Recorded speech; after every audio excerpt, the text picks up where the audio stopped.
ఎగ్జామినేషన్లో 3 column cash book ఇచ్చినప్పుడు ఎలా సాల్వ్ చేయాలో ఎగ్జాంపుల్తో చూద్దాం.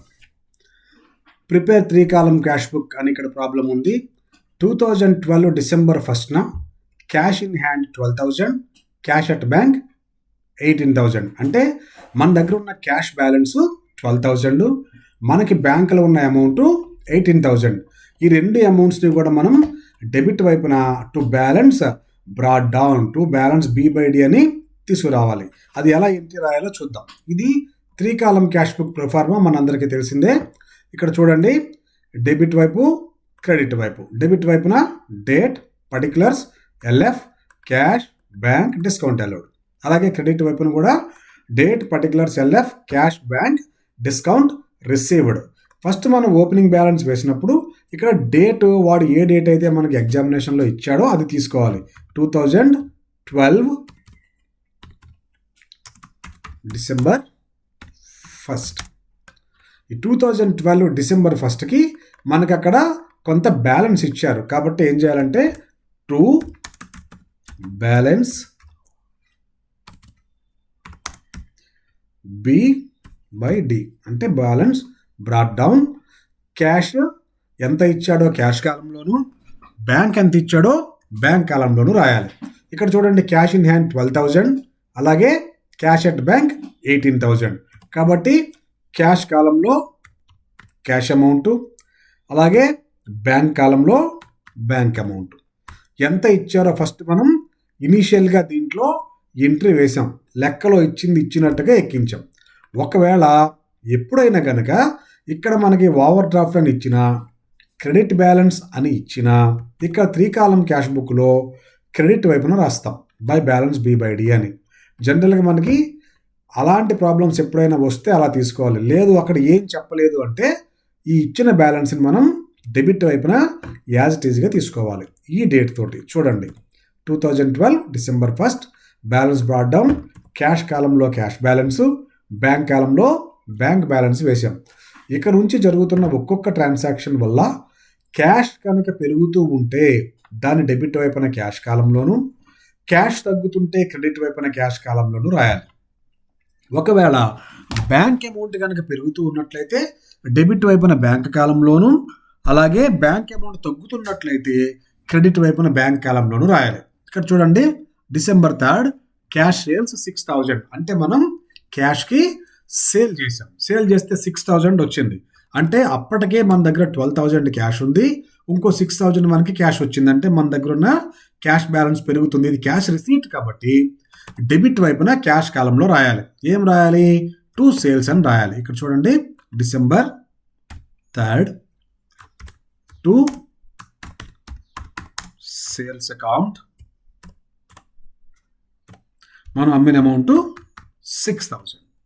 చూడండి, ఇక్కడ 6,000 క్యాష్ వచ్చింది కాబట్టి డెబిట్ వైపున క్యాష్ కాలంలో 6,000 టు సేల్స్ అని రాశాం. తర్వాత received cash from Madhu 5,800, discount allowed 200.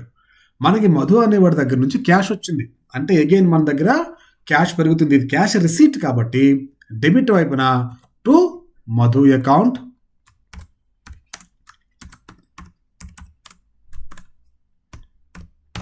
అని రాసి మనకు వచ్చిన క్యాష్ 5,800, అలాగే మనం ఇచ్చిన డిస్కౌంట్ 200. ఇక్కడ క్యాష్ వచ్చింది కాబట్టి క్యాష్ కాలంలోను, మనం డిస్కౌంట్ 200 ఇచ్చాం కాబట్టి డిస్కౌంట్ కాలంలో రాసాం. ఇక్కడ డేట్ 8 డిసెంబర్ 8. తర్వాత చూడండి, 14th issued cheque to Hari 9,600, discount received 400. మనం హరి అనేవాడికి చెక్ ఇచ్చాం. చెక్ ఇస్తే బ్యాంకులో మన అమౌంట్ తగ్గిపోతుంది. కాబట్టి దీన్ని బ్యాంక్ కాలంలో క్రెడిట్ వైపున రాయాలి. సో ఇక్కడ క్రెడిట్ వైపున పర్టికులర్స్ కాలంలో, డేట్ కాలంలో 2012 డిసెంబర్ 14th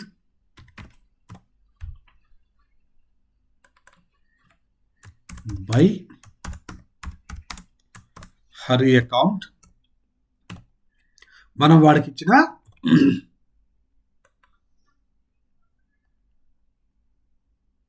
చెక్ చెక్ ఎంత ఇచ్చాం వాడికి మనం 9600. కాబట్టి దాన్ని బ్యాంక్ కాలంలో వేయాలి. అలాగే వాడు మనకి ఇచ్చిన డిస్కౌంట్ 400 డిస్కౌంట్ రిసీవ్డ్ కాలంలో వేసాం. తర్వాత చూడండి పెయిడ్ కమిషన్ 500. మనం ఎవరికో కమిషన్ పే చేసాం అంటే మన దగ్గర ఉన్న క్యాష్ బయటికి పోతుంది. ఇది క్యాష్ పేమెంట్ కాబట్టి క్రెడిట్ వైపున బై కమిషన్ అకౌంట్ క్యాష్ తగ్గిపోతుంది కాబట్టి క్యాష్ కాలంలో రాయాలి. ఎంత 500. Date December 20th.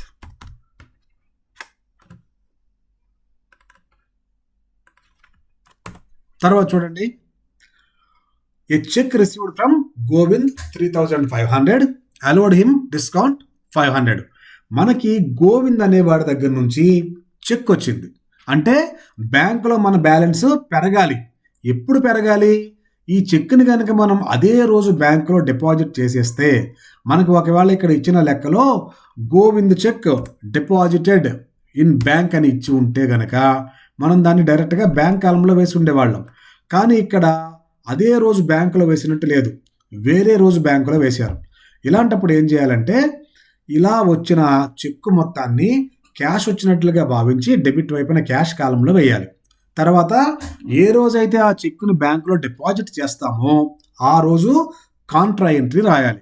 ఇక్కడ చెక్కును అదే రోజు బ్యాంకులో డిపాజిట్ చేయలేదు కాబట్టి దీన్ని క్యాష్ వచ్చినట్టుగా రాసుకోవాలి. సో ఇక్కడ December 23rd టు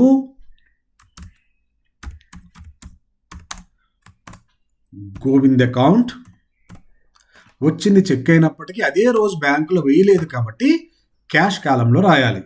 3500 మనం ఇచ్చిన డిస్కౌంట్ 500. తర్వాత చూడండి 23rd 25th Govind cheque deposited to bank. ఇక్కడ అమౌంట్ ఇవ్వరు మనకి. ఎందుకు అంటే ఈ ముందు రోజు వచ్చిన చెక్కుని ఆ రోజు డిపాజిట్ చేసాం. ఇలాంటప్పుడు ఏం చేస్తామంటే మనం బ్యాంకులో క్యాష్ డిపాజిట్ చేసినట్టుగా భావించి కాంట్రా ఎంట్రీ రాయాలి. ఓకే, సో కాబట్టి 25th మనం బ్యాంకులో క్యాష్ కనుక డిపాజిట్ చేస్తే బ్యాంకులో మన డబ్బులు పెరుగుతాయి కాబట్టి డెబిట్ వైపున బ్యాంక్ కాలంలో రాయాలి. 25th టు క్యాష్ అకౌంట్ అని రాసి బ్యాంక్ కాలంలో 3500. గోవింద్ చెక్ అమౌంట్ ఎంత అయితే అంత.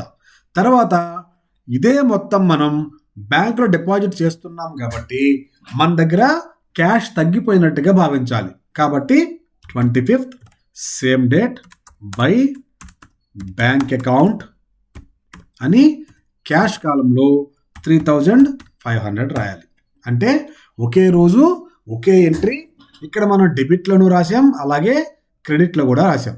అంటే చూడండి ఇక్కడేమో టు క్యాష్ అని బ్యాంకులో వేసాం, ఇక్కడ బై బ్యాంక్ అని క్యాష్లో వేసాం. ఎందుకంటే మన దగ్గర ఉన్న క్యాష్ బ్యాంకులో డిపాజిట్ చేస్తే తగ్గిపోతుంది కాబట్టి క్రెడిట్ వైపున క్యాష్ కాలంలో వేసాం. అలాగే అమౌంట్ బ్యాంకులో డిపాజిట్ చేస్తే బ్యాంకులో అమౌంట్ పెరుగుతుంది కాబట్టి డెబిట్ వైపున బ్యాంక్ కాలంలో వేసాం. ఇది 2 సార్లు వచ్చింది ఒకే డేట్కి కాబట్టి ఇది కాంట్రా ఎంట్రీ. అందువల్ల ఎల్ఎఫ్ కాలంలో సి అనే అక్షరం రాయాలి. అంటే ఇది మనకి కాంట్రా ఎంట్రీ అని అర్థం. తర్వాత చూడండి బాట్ ఫర్నిచర్ 2000. మనం ఫర్నిచర్ 2000 పెట్టి కొన్నాం అంటే మన దగ్గర క్యాష్ తగ్గిపోతుంది. So 26th by furniture account అని మన దగ్గర నుంచి క్యాష్ తగ్గిపోతుంది కాబట్టి క్యాష్ కాలంలో 2000. తర్వాత చూడండి withdrew from bank for office use. మనం ఆఫీస్ యూజ్ కోసం బ్యాంక్ నుంచి అమౌంట్ విత్డ్రా చేసాం అంటే బ్యాంక్లోనేమో మన అమౌంట్ తగ్గిపోతుంది, మన దగ్గర అమౌంట్ పెరుగుతుంది. కాబట్టి ఒకసారేమో మనకి క్యాష్ పెరిగినట్టు రాయాలి, రెండోసారి బ్యాంకులో తగ్గినట్టు రాయాలి. కాబట్టి 28th టు బ్యాంక్ అకౌంట్, ఎందుకంటే మనం బ్యాంక్ నుంచి తేవడం వల్ల మన దగ్గర అమౌంట్ పెరిగింది 5,000. తర్వాత మనం బ్యాంక్ నుంచి తెస్తే బ్యాంకులో మన డబ్బులు తగ్గిపోతాయి కాబట్టి క్రెడిట్ వైపున రాయాలి బై క్యాష్ అకౌంట్, ఎందుకంటే బ్యాంక్ నుంచి క్యాష్ తీసుకురావడం వల్ల బ్యాంకులో మన డబ్బులు తగ్గిపోయాయి 5,000. సో ఇది కూడా ఇక్కడ డెబిట్లో ఒకసారి వచ్చింది, అలాగే క్రెడిట్లో ఒకసారి వచ్చింది. ఒకే రోజు ఒకే ఎంట్రీ 2 సార్లు వచ్చింది కాబట్టి ఇది కాంట్రా ఎంట్రీ. ఎల్ఎఫ్ కాలంలో సి అని రాయాలి. తర్వాత చూడండి, శాలరీస్ పెయిడ్ బై చెక్. మనం చెక్ ద్వారా జీతాలు ఇచ్చాం అంటే బ్యాంకులో మన డబ్బులు తగ్గిపోతాయి కాబట్టి ఇక్కడ 30th బై శాలరీస్ అకౌంట్ అని. ఎంత శాలరీ పే చేసాం మనం? 1,000 చెక్ ద్వారా పే చేసాం. సో ఇక్కడికి పోస్టింగ్ అంతా పూర్తయింది. ఇప్పుడేం చేయాలంటే దీన్ని బ్యాలెన్స్ చేయాలి. బ్యాలెన్స్ చేయడం అంటే మనందరికీ ఆల్రెడీ తెలుసు. ఏం చేయాలి? ఏ వైపు అయితే ఎక్కువ ఉందో దాన్ని కూడి 2 వైపులా వేయాలి. తర్వాత ఎక్కువలోంచి తక్కువ తీసేయాలి. సో 2 వైపులా కొంచెం గ్యాప్ వదలండి.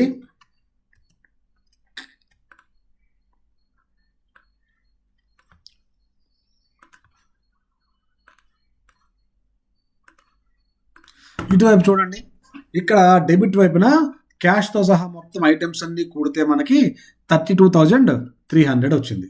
అలాగే క్రెడిట్ వైపున క్యాష్ మొత్తం కూడితే మనకి 6,000 వచ్చింది. కాబట్టి ఇది ఎక్కువ కాబట్టి 32,300 ఇక్కడ వేయాలి.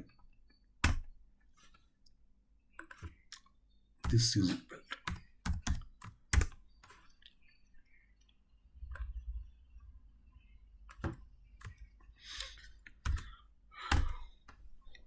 ఇదే మొత్తాన్ని 2 వైపులా వేయాలి క్యాష్ కాలంలో.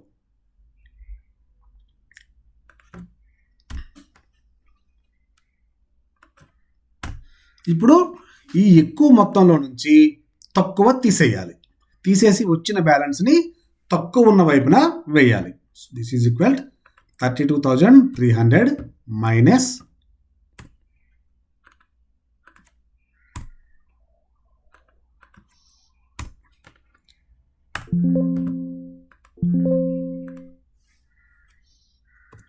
ఇవన్నీ కలిపితే మనకు వచ్చింది ఇక్కడ 6,000. కాబట్టి దీంట్లోంచి 6,000 తీసేయాలి. 32,300 మైనస్ 6,000 26,300. ఇలాగే బ్యాంక్ కాలం కూడా చేయాలి. ఇక్కడ చూడండి, బ్యాంక్ డెబిట్ వైపు మొత్తం కూడితే 21,500. అలాగే క్రెడిట్ వైపు బ్యాంక్ కూడితే 15,600. ఇది ఎక్కువ కాబట్టి ఇది 2 వైపులా వేయాలి. ఎంత అంటే 21,500. ఇప్పుడు ఈ క్యాష్ కాలం చేసినట్టుగానే బ్యాంక్ కాలంలో కూడా 21,500లో నుంచి ఇటువైపు మనకు వచ్చిన బ్యాలెన్స్ తీసేయాలి. 9,600 మైనస్ 5,000 మైనస్ 1,000 తీసేస్తే 5,900. ఇక్కడ 21,500లో నుంచి 15,600 తీసేస్తే మనకు వచ్చింది 5,900. ఇక్కడ డిస్కౌంట్ కాలంలో ఏం చేస్తామంటే బ్యాలెన్స్ చేయకూడదు, ఏ వైపుది ఆ వైపు కూడేసి వదిలేయాలి. ఇక్కడ ఈ 2 కలిపితే 700, ఇక్కడ 400. దీన్ని బ్యాలెన్స్ చేయకూడదు. ఇప్పుడు ఈ కొత్తగా వచ్చిన మొత్తానికి ఈ మంత్లో చివరి డేట్ తీసుకోవాలి, అంటే December 31. December 31కి బై బ్యాలెన్స్ C/D అని రాయాలి, క్యారీడ్ డౌన్ అని రాయాలి. So cash 26,300, bank 5,900. దీన్ని నెక్స్ట్ మంత్ ఫస్ట్కి టు బ్యాలెన్స్ B/D అని తీసుకురావాలి. నెక్స్ట్ మంత్ ఫస్ట్ అంటే 2013 January 1. ఇక్కడ to balance B by D. ఇక్కడ ఏ అమౌంట్ అయితే వచ్చిందో ఇక్కడ వచ్చిన అమౌంట్స్ని ఇక్కడ క్యాష్ని క్యాష్ కాలంలోను బ్యాంక్ని బ్యాంక్ కాలంలోను తీసుకురావాలి.